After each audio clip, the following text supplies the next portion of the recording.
તો આ તરફ જસદણમાં કરણુકી ડેમના દરવાજા ખોલાયા છે।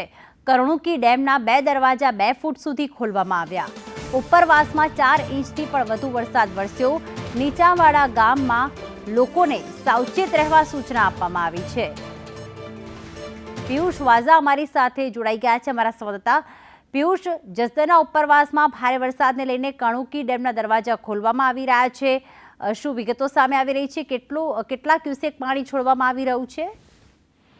ચોક્કસથી જસદણ પંથકની અંદર ગત મોડી રાતથી જે વરસાદ વરસી રહ્યો છે, ત્યારે કરણુકી જે ડેમ છે ત્યાં 2 ફૂટ દરવાજા ખોલવામાં આવ્યા છે। 2 દરવાજા ખોલવામાં આવ્યા છે, ત્યારે નીચાણવાળા જે વિસ્તારો છે 5 થી 6 અલગ અલગ જે ગામો છે તેમને એલર્ટ મોડમાં મૂકી દીધા છે અને નદી પટાણગઢમાં આસપાસમાં કોઈ જવું નહીં તેવી તંત્ર દ્વારા અપીલ કરવામાં આવી છે। જી, આભાર પિયુષ તમામ માહિતી માટે।